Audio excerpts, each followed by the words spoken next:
On the day in question, there had been an incident in Romford Close in Great Clacton. It was some sort of neighbour dispute that had been fueled over a number of weeks, which resulted in Peter Reeve getting a handgun and firing shots at other residents of this block of flats where he lives. This had then sort of come out onto the roads, onto the public roads there. Ian Dibell lives just around the corner with his girlfriend.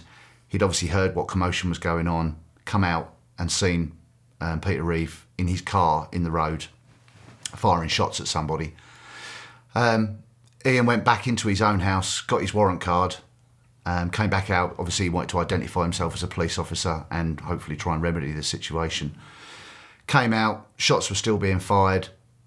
Ian went up to the driver of the car, Peter Reeve, and had a tussle with him in through the window of the car, during which course, unfortunately, Dibell got shot in the chest and stumbled to the side of the road and died there. It's not often you get a call to say shots have been fired, especially the amount of calls that were coming in. We knew they were building up, people saying the same sort of stuff. Certainly in the area there it was as well. It's not an area that police generally get called to. We caught up with the ambulance.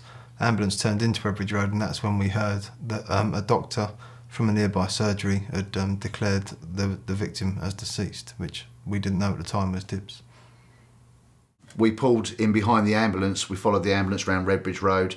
Ambulance pulled up, and straight away we could see there was a body lying on the grass of the house on the corner of that area, covered in a blanket other than just feet sort of poking out. Dibbles' partner Lou was in the street and she was absolutely hysterical.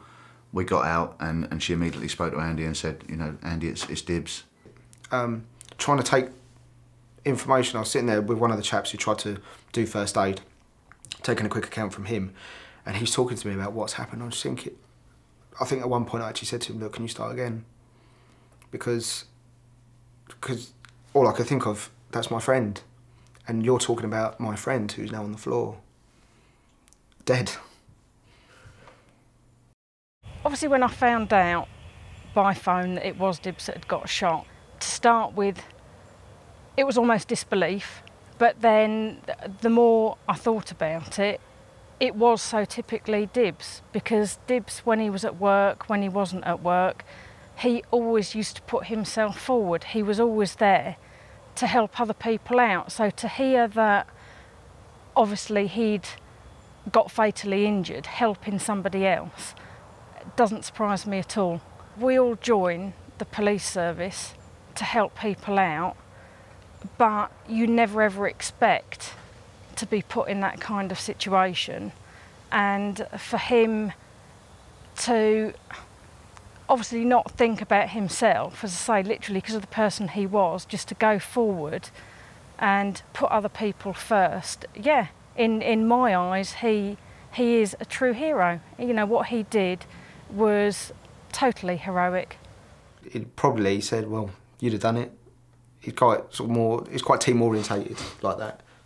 It's his mates, he's at work with his mates, and I think that's how he would have seen it. I'm just doing what I do with my mates because it's my job and I love it.